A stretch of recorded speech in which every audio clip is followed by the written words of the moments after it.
요즘 사회 전반에 미투 운동이 벌어지고 있습니다. 미투, 나도라는 말입니다. 나도 역시.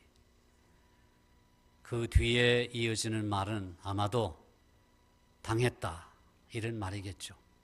나도 당했다. 영화 연극계, 또 문학계, 종교계, 스포츠계, 군인들, 이 사회 전반에 이 미투 운동으로 인해서 그동안 수면에 잠겨있던 그런 일들이 겉으로 드러나고 있습니다. 사실 나도 당했다는 말을 하기가 쉽지 않습니다. 그것도 실명으로 자기 자신의 얼굴을 드러내면서 만인 앞에서 수치스러운 과거를 꺼내기가 쉬운 것이 아닙니다. 그러나 그런 분들의 용기 있는 그런 행동으로 말미암아 우리는 기대합니다. 그래도 이 사회가 한 걸음이라도 나아지기를, 그리고 우리 교회가 한 걸음이라도 성결해지기를 기도합니다. 나도 당했다. 미투. 여기에 빗대어 오늘의 설교 제목을 정했습니다. 미투가 아니라 위투. 우리도. 저는 그 뒤에 당했다는 말이 아니라 할 수 있다. We can do. 우리도 역시 할 수 있다. 그런 의미에서 우리도라고 정했습니다. 며칠 전 3.1 만세 사건을 기념하는 3.1절이었습니다.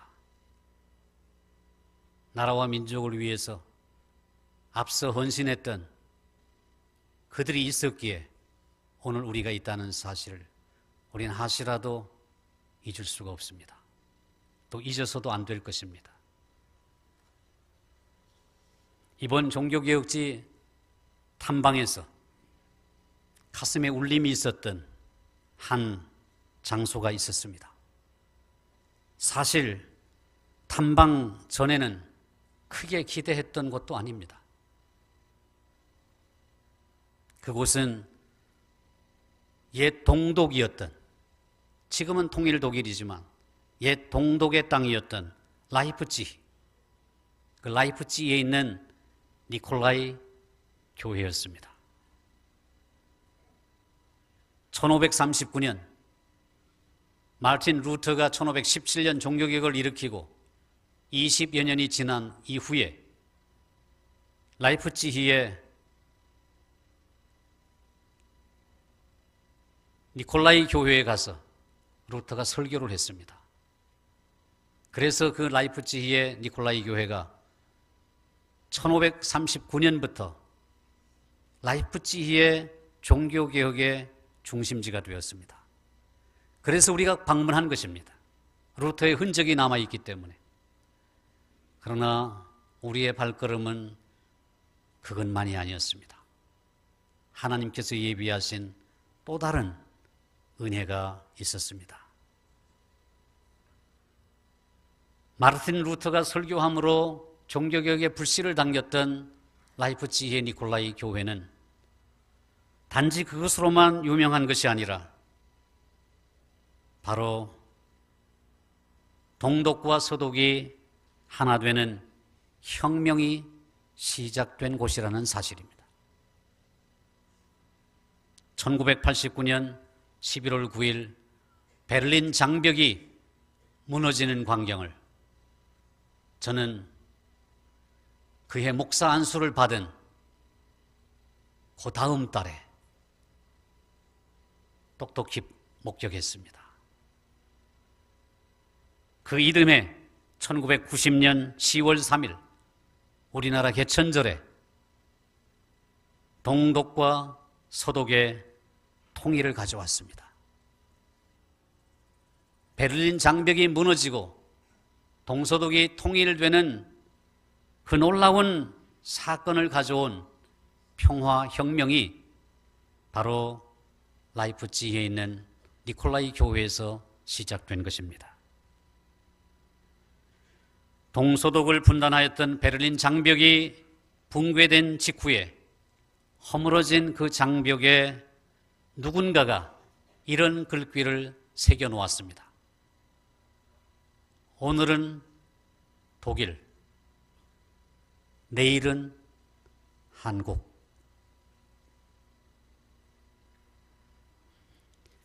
독일은 통일을 이룬 지 28년이 되어오고 우리는 광복 73년과 함께 분단 73년을 앞두고 있습니다. 통독을 넘어 사회 통합을 이루고 유럽의 중심 국가로 크게 도약한 독일 사회와 이를 위한 교회의 역할 등 독일의 앞선 경험은 여전히 분단 상황 가운데 처해 있는 우리 민족을 섬겨야 할 한국 교회의 선교적인 방향에 의미하는 바가 큽니다. 우리는 흔히 독일을 통일하면 TV 화면을 통해 보았던 베를린 장벽의 붕괴 모습과 Wir sind ein Volk, 우리는 한 민족이다 라는 피켓을 들고 동서독 국민들이 얼싸안던 드라마틱한 장면을 떠올리기가 쉽습니다.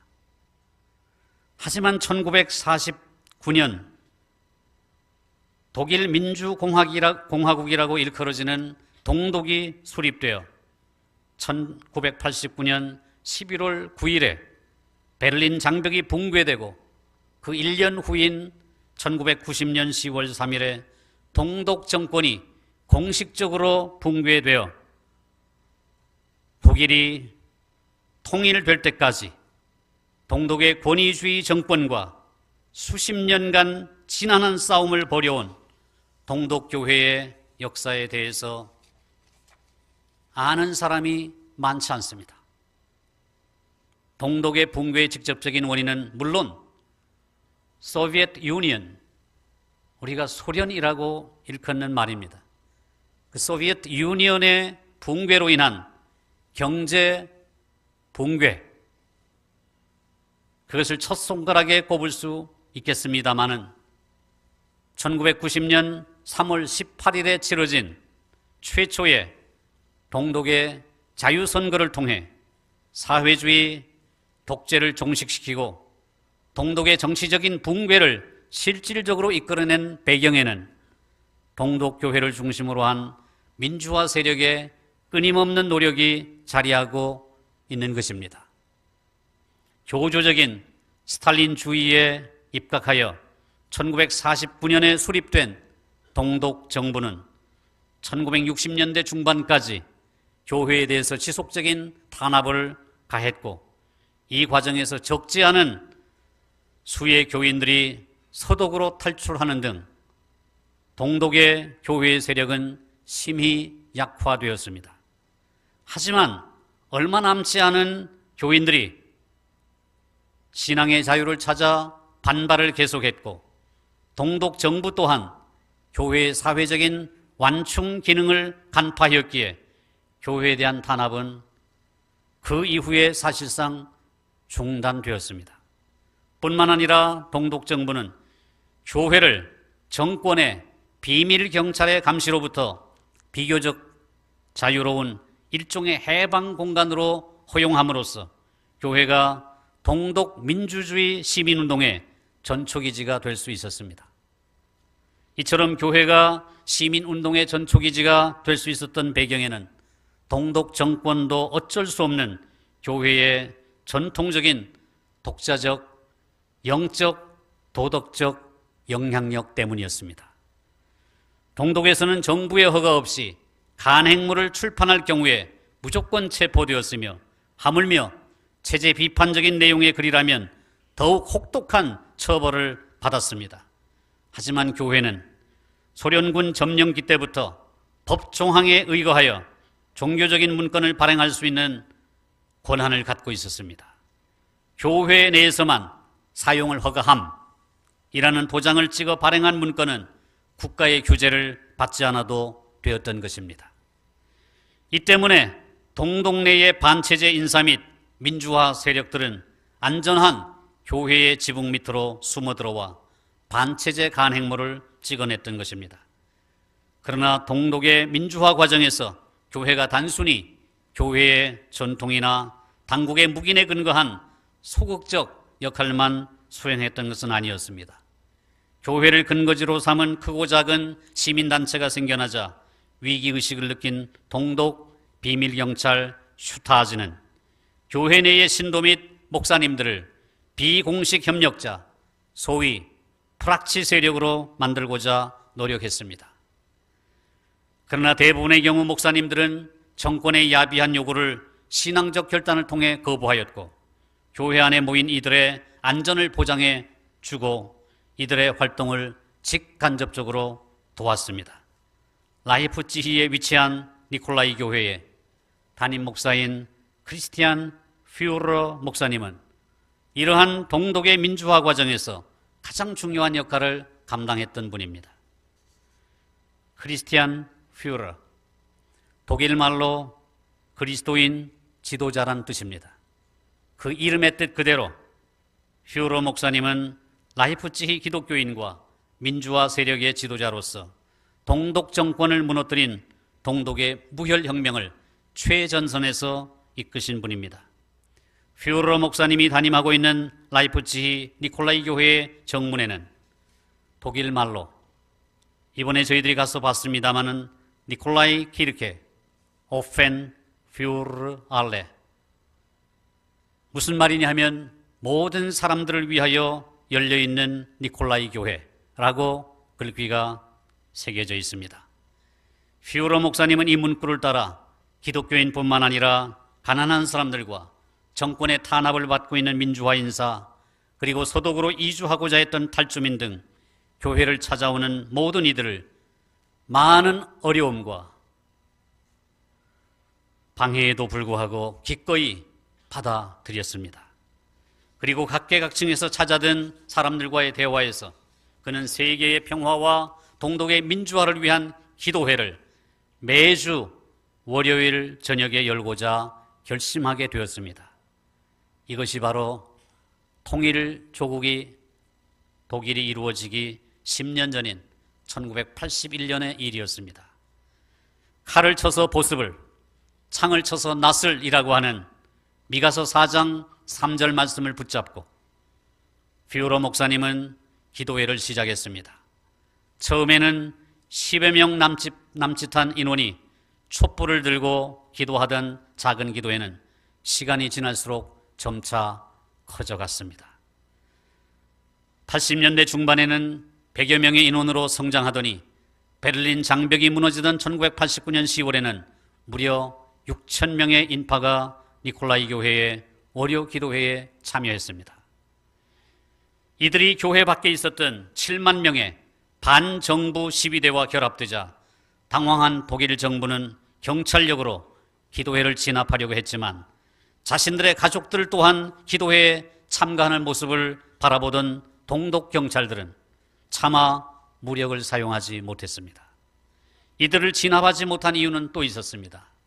철저한 비폭력을 원칙으로 삼았던 퓨러 목사님의 신념 덕분에 기도 모임이 반정권 시위로 그 성격이 변화되었음에도 불구하고 그 시위대는 어떠한 사소한 폭력도 사용하지 않았습니다. 동독의 고위 관계자였던 진더만이라고 하는 사람은 훗날 이렇게 말했습니다. 그저 촛불만 들고 기도와 행진만 하는 데에는 속수무책이었습니다.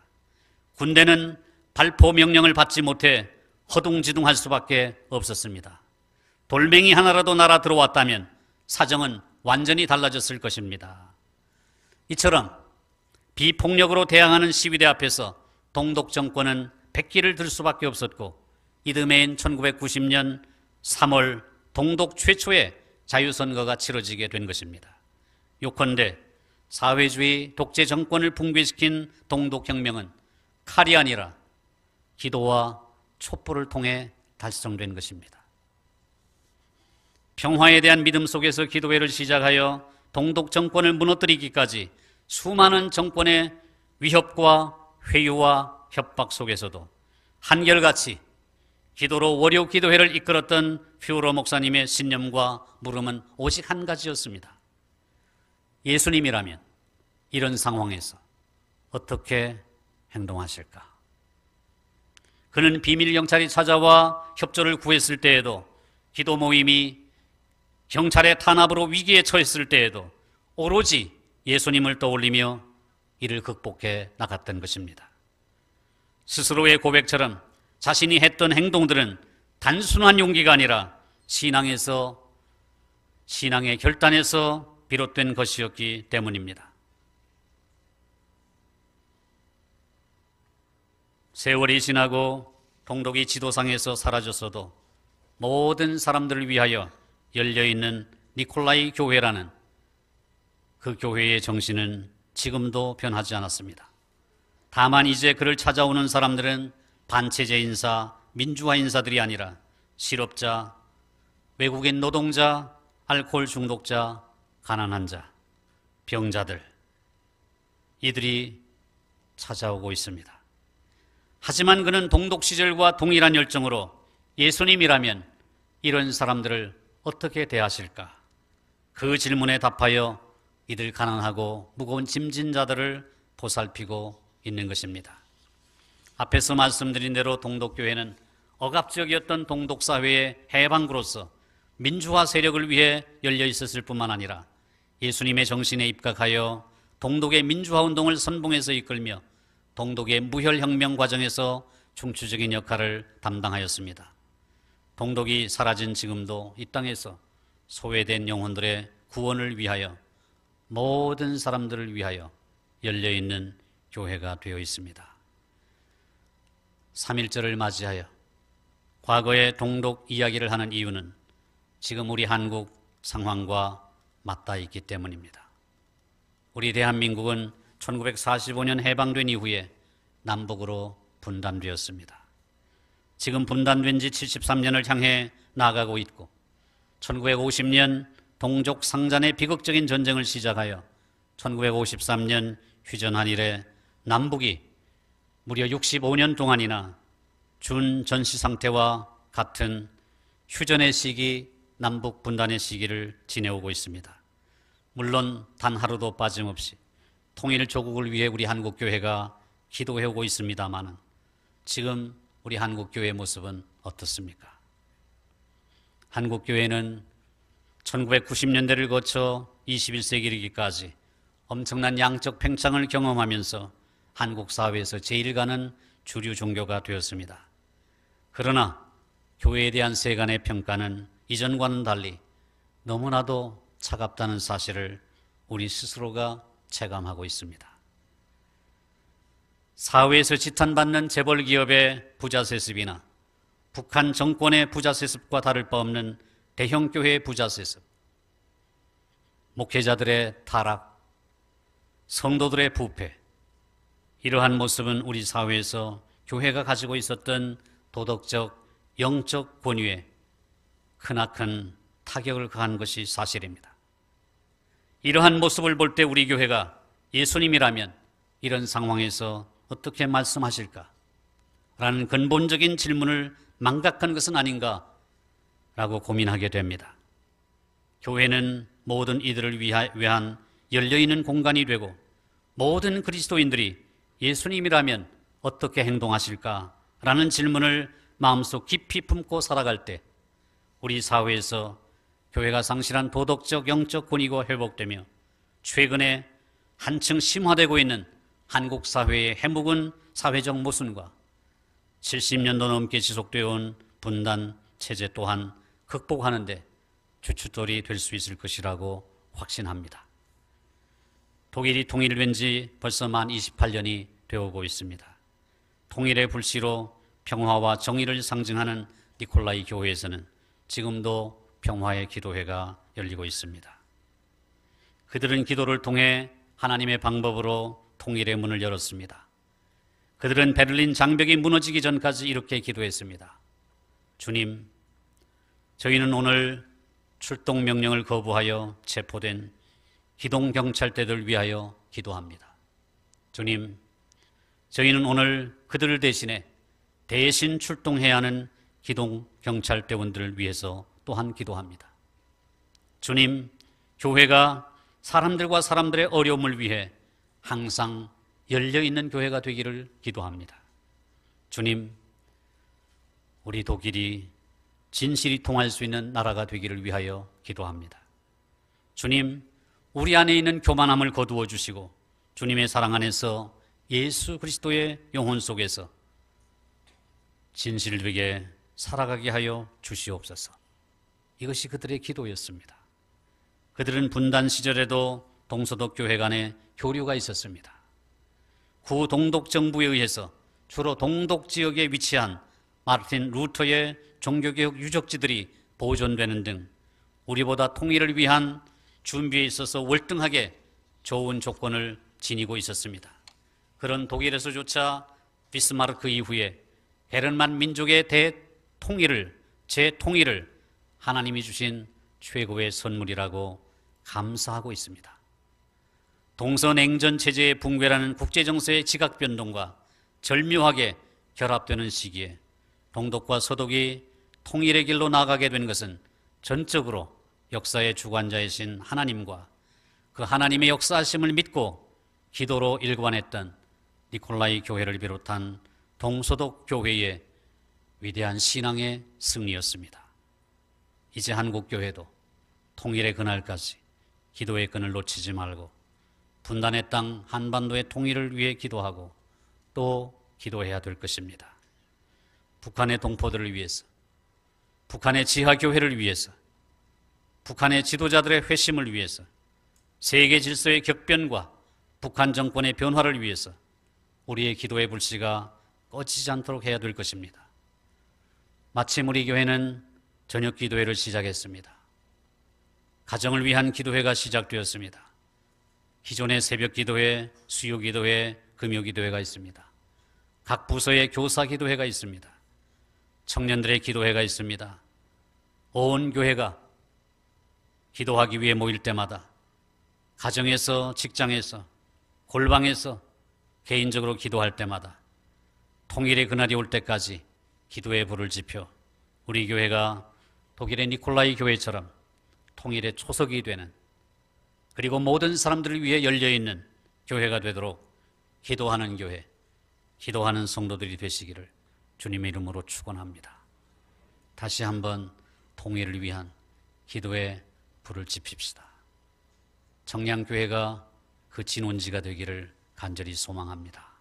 모일 때마다 개인적으로 우리 항상 남북의 통일을 위해서 기도하면 독일을 통일시켜 주셨던 하나님께서, 니콜라이 교회 성도들의 월요 기도회를 통해서 통일을 이루어 주셨던 하나님께서 우리의 기도를 통해 놀라운 통일의 역사를 선물로 주실 줄로 확신합니다.